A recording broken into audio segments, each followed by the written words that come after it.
meu nome é Tainá, eu sou da Engenharia Ambiental e hoje eu vou falar como que a termodinâmica ela está presente tanto em estruturas macro e estruturas micro. No macro a gente tem o exemplo da estrela, né, daquele artigo que a gente estudou, e do micro a gente tem o exemplo do gás ideal no ciclo de Carnot, do outro artigo também, e da matéria da aula. Então, aqui eu vou falar sobre a escala macro. Como lá no artigo fez a gente se perguntar, né? Como que o Sol ele não explode, como ele fica estável se ele tem uma fusão nuclear, né, acontecendo ali a todo momento. Então, a resposta é bem simples. Nesse quadro aqui, eu coloquei o experimento que tem lá no artigo e vou explicar um pouquinho para ficar de uma forma mais prática, né, do que eu entendi. Então, aqui a gente tem esse sistema 1 que é o gás e nós temos o peso aqui que é representado pela gravidade. O que acontece? Quando o Sol entra na fusão nuclear, ele libera calor.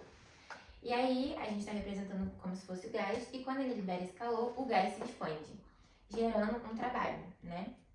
E quando o Sol ele tem essa explosão nuclear, ele precisa se expandir. Porém, o que acontece? Do lado de fora, a gravidade é muito forte, a força da gravidade é muita. Então, o trabalho não é o suficiente, o trabalho que o calor da fusão gera não é o suficiente para ele conseguir se expandir. E aí, ele precisa fazer o trabalho em dobro, ou seja, ele gasta mais do calor do que ele fez. Então, o que acontece? O calor específico fica negativo, porque ele gastou muita da energia interna dele. Ele gastou o calor que ele fez da fusão nuclear e ele teve que gastar mais um pouco ainda da energia interna. Então, nesse processo, o calor específico fica negativo.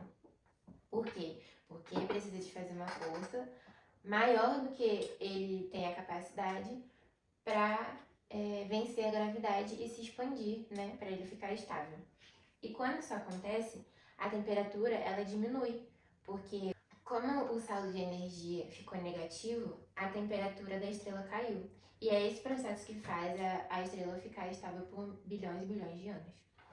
Aqui eu fiz um esqueminha só para mostrar. Aqui está o Sol de vermelho e aqui em preto é a gravidade. Aqui é ele fazendo a pressão, né, ele expandindo contra a gravidade e a gravidade empurrando ele. Então ele teve que fazer uma energia maior para conseguir se expandir e ficar estável.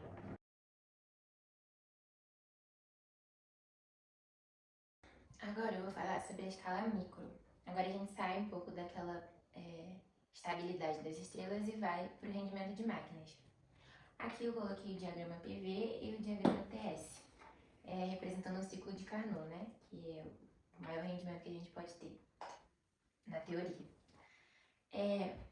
Aqui o objetivo é mostrar como o diagrama TS mostra melhor o trabalho útil, como a gente consegue trabalhar melhor com ele do que o PV. Por quê? No PV, a gente tem essas curvas, né? Duas adiabáticas e duas isotérmicas. E aí fica um pouco mais complicado de calcular o trabalho e de ver as perdas de energia. Já no TS, que é temperatura e entropia, o trabalho ele forma um retângulo perfeito. A gente consegue calcular ele muito mais fácil. E também nele a gente consegue ver o calor rejeitado, que é a perda de energia. Aqui nós temos a expansão endotérmica, expansão adiabática, depois compressão isotérmica e compressão adiabática, seguindo as temperaturas e as entropias. E isso mostra muito a segunda lei da termodinâmica. A gente vê que não tem como ter um motor com eficiência de 100%, porque isso é algo da natureza. A natureza ditou para nós que para esse ciclo ser feito, para ser um processo cíclico, precisa de ter a parte da perda de energia, o calor rejeitado.